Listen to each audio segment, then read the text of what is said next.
बिस्मिल्लाहिर्रहमानिर्रहीम। सबक नंबर 6 तलीम उन्निसा। कल कुछ हदीसें हो गई थी, आज मज़ीद कह रहे हैं, वज़ाहत तज़किरा कर रहे। इसलिए हर मुसलमान औरत को अपने दीन और मज़हब में पुख्ता और उस पर अमल पेरा होने की सख्त ज़रूरत है। हर मुसलमान खज़ सड़ी था खुसूसन खज़ द खपल दीन और मज़ा की पुख की दल और पाबंद अमल की दल सख्त ज़रूरत अमल होगी, क्योंकि वो जितनी मज़हब पसंद और मज़हब परस्त होगी, सुमर से मज़हब से रमी न लरी, इतना ही उसका असर औलाद पर पड़ेगा। मग़रब बच्चे ख़ासर गुर्ज औलाद की सही इस्लामी तरबियत माँ की गोद ही में हो सकती है। इस्लाम से तरबियत दी बच्ची दी मोर पुकत की गुज़िश्ता ज़माने की तारीख़ इस पर शाहिद है, तेरे ज़माने तारीख़ पर दी गवाह है। इस सिलसिले में है एक वाक़या का ज़िक्र कर देना मुफीद और बरमहल होगा। दलता की वाक़या सादता ख़ाइश बिल्कुल पज़ायदा, इसलिए बसीरत के लिए इसको ज़िक्र करता हूँ, सिरत दपारा उसका ज़िक्र करता हूँ। खनसाء रज़ियल्लाहु ताला अन्हा नाम की एक मशहूर शायरा और सहाबिया हैं। खनसाء भी एक मशहूर शायरा और सहाबी था। अमीरुल मोमिनीन उमर फ़ारूक रज़ी अल्लाह के ज़माने खिलाफत 6 हिजरी में क़ादसिया की मशहूर जंग हुई। उमर फ़ारूक रज़ी अल्लाह ताला अन्हु पर ज़माने की 6 हिजरी व क़ादसिया मशहूर जंग हुई।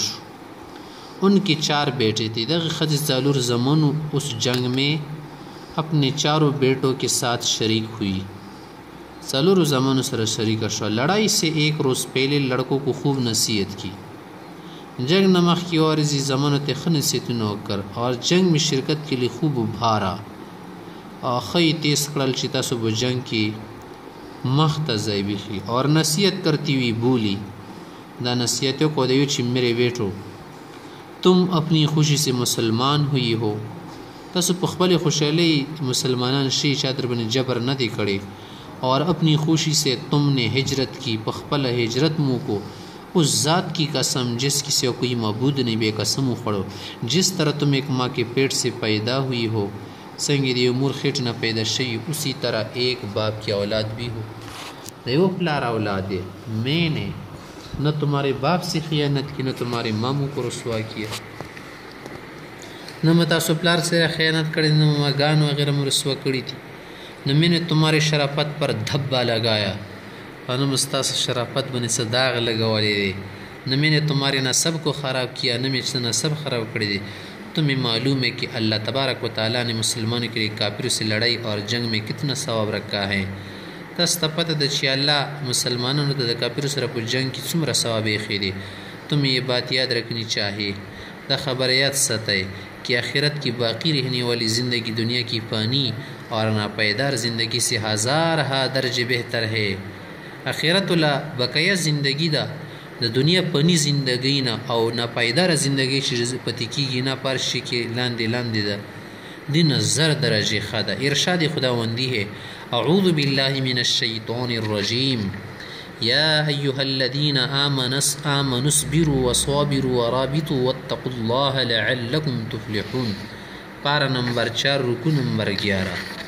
माना इसका ही है, ईमान वालों तकलीफ पर सब्र करो और कुफ़ार के मुकाबले में जमे रहो, सब्र करो और मुकाबले के लिए तैयार रहो ताकि तुम पूरे कामयाब हो। ए मुसलमानों ने तकलीफ़ों सब्र कर शिकल तकाफिर सर मुकाबला शी बैडटो से गए, मजबूत और जम के गए और मुकाबले द पर तैयार हो सईदी द पर कामिल कामयाबी हासिल गए। उसके बाद बीबी खनसाء रज़ी अल्लाह अन्हा ने अपने बेटों की तरफ मुतवज्जह होकर कहा, बेखबल ज़माना तो मुतवज्जह शदे हुई, देखो कल सुबह जब तुम्हें नींद से बेदार हो इसका सुखूब न रपात से तो बहुत होशियारी से लड़ाई में शरीक होना, कोई खैर से शरीक शे और अल्लाह ताला से दुश्मनों के मुकाबले में मदद मांगती हुई आगे बढ़ना। अल्लाह ने दुश्मन खिलाफ मदद गड़े और मख्तकी गए और जब देखो चिकल उगरे की लड़ाई ज़ोर शोर से शुरू हो गई, लड़ाई पर जोर शवाला और उसके शोले भड़कने शुरू हो गए, शोले पर तेज़ीदोश बलेदोश और घमसान कारन पड़ने लगा।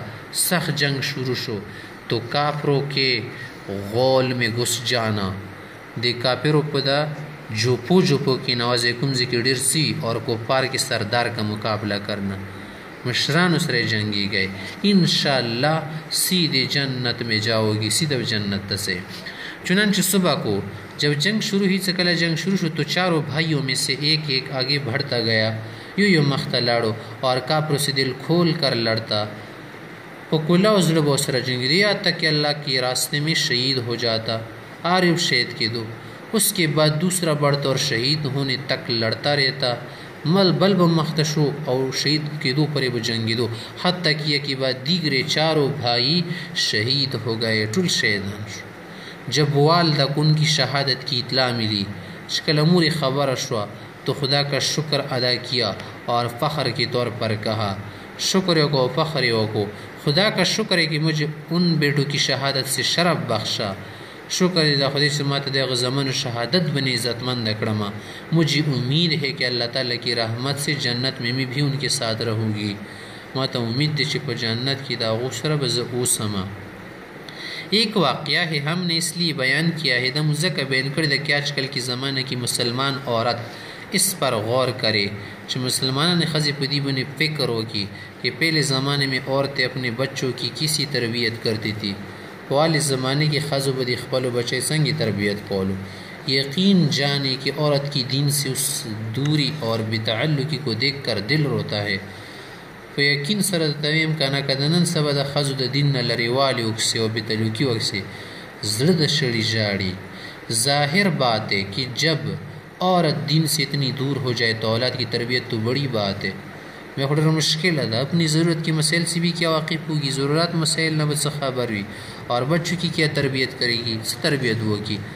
آن کے خود گمست قرار رہبری کو ند چې څوک خپله بني ورکیا بل ته څه لار وښیي. ان حالات کو دیکھتے عرصے سے دل میں خیال پیدا ہوتا رہتا تھا. عدالت میں چکتو عرصی نظم پذر کے دا خیال پوچھتی دو کہ بہت سے مسئلے ایسے ہیں کہ جن سے عورتیں واقف نہیں. ڈیر مسئلے دی خزیوں نے نہیں خبریں. پھر یہ بھی ہے کہ مرد تو کتابیں پڑھ کر واز سن کر علماء سے مل کر اپنی ضرورت کے مسائل معلوم کر لیتے ہیں. سڑی خو نصیحتونو اور کتابونو وی علماء سره پاسی ناسی، مگر عورت کے لیے مسائل معلوم کرنے میں آسانی نہیں. خزو تو خدا سنی نشت اور بڑی کتابیں پڑھنے کے لیے وقت کی کمی اور دنیا کی مصروفیات حائل ہے. غاٹ کتابوں چاہیے وقت سره نشت اور دنیا مصروفیات تھی، اور اس لیے سے مسائل کتابی شکل میں ایک جگہ جمع کر دی جائیں جن کی ضرورت پڑتی ہے. ذکر سے مسائل کتابی شکل کی طرح جمع کرے شیش کو ضرورت جری. اگرچہ بشت زیور میں زیادہ تر مسائل عورتوں سے متعلق ہی بیان کیے گئے ہیں. زیادہ مسائل بشت زیور کی دی خزو لدی، مگر وہ اتنا زخیم اور طویل ہے. آخو غاٹ کتاب دا کہ اس زمانے کی مصروف اور کاہل عورتوں کے لیے ان مسائل کا تلاش کرنا ناممکن نہیں تو دشوار ضرور ہے. خودی زمانے سستان و خزو دا پارا دش مسائل کا دشوار ندی، نہ کا ممکن ندی، ناممکن ندی، خو دشوار خو ضرور دی، یعنی گرانی دی. رمضان مبارک کی 1387 کی بات ہے کہ سیری کے وقت میرا یہ پرانا خیال پختہ ہو گیا. دا خیال خدا رہتا پوخ کر لو حتیٰ کہ کچھ نیم خوابی کی حالت میں تھا. صحیح خوب کنوں کہ اللہ تعالیٰ نے میرے دل میں ڈالا کہ عورتوں سے متعلق مسائل مرتب کروں. ذرا کہ تخدیوہ چلے شعر دا مسائل ذرا جمع کما، اور اس کے بعد بنا میں اس کتاب کی تربیت کا سلسلہ شروع کر دیا. دا کتاب میں شروع کو جو مسئلہ جس کتاب سے لیا ہے اس کا حوالہ دے دیا ہے. حوالے اشتا جیسا کہ ناظرین کتاب کو دیکھ کر مطالعے سے ان کو معلوم ہوتا رہے گا. آخر میں یہ بات واضح کر دو کہ کتاب میری نہیں ہے، دا مخبل کتاب نہ دا بلکہ اپنے اکابرین کی معتبر کتابوں سے ان مسائل کو حسب ضرورت آسان اردو میں تبدیل کر دیا ہے. دی مشرانو کتابوں نے ندام آسان اردو تڑولی صرف ورنہ من آنم کے من دانم زخا غیمت جان درخ پی جانم اس کا میں دراجی کیما. سہولت کے لیے میں نے اس کتاب کے ایک مقدمہ یعنی تمہید اور 14 باب اور تتم میں نے ختمی پر تقسیم کر دیا ہے. سہولت د پر دی کتاب کی و مقدمہ د تمہید و تلش شروع خبری چار لسپ کی ببون دیوا پر کی تتم د ختمہ و تلش، تاکہ اس تبدیلی سے پڑھنے والے اسلامی بننے کے لیے کتاب مفید اور دلچسپ ہو جائے. شدہ کتاب غد پر خوندور شی اور پیدا خستلتن آسان شی. آخر میں یہ عرض کروں گا کہ اسلامی تعلیمات پر عمل کرنے سے ہی دین و دنیا کی کامیابی حاصل ہو سکتی ہیں. इस्लामी तालीमात और अमला की द्वारा जो कमी वसीले की जैसे कि हमारे बुज़ुर्गों की गुज़िश्ता तारीख़ इस पर शाहिद और गवाह है। पद्दीबंदी 13 तारीख़ शदा गवाह दा। सैयदना उमर फ़ारूक रज़ी का किया ही हकीमाना और मुदब्बिराना फरमाने। उमर से सख्त खबर कड़ी दा कुंतुम अज़ल्लन्नासी व अहक़रन्नासी व अक़ल्लन्नासी। तासु मख़ी इस्लाम न ज़लील और स्पक खलक वय पस्त खलक वय माना दुमरे इज़्ज़त और कदर मनाऊ। फ़अअज़्ज़कुमुल्लाहु बिल इस्लाम पे इस्लाम सर खुदाइश मुशर्रफ इज़्ज़त मन करे। फ़महमा ततलुबुल इज़्ज़त बिग़ैरिल्लाह कप बल चिकम इज़्ज़त उलटवालो यज़ुल्लुकुमुल्लाहु खुदे बम ज़लील और रसवा की। अल्लाहुम्मा अइज़्ज़ल इस्लाम वल मुस्लिमीन वजअलना मिनहुम वख़्ज़ुल मन ख़ज़ल अल मुस्लिमीन वला तजअलना मिनहुम।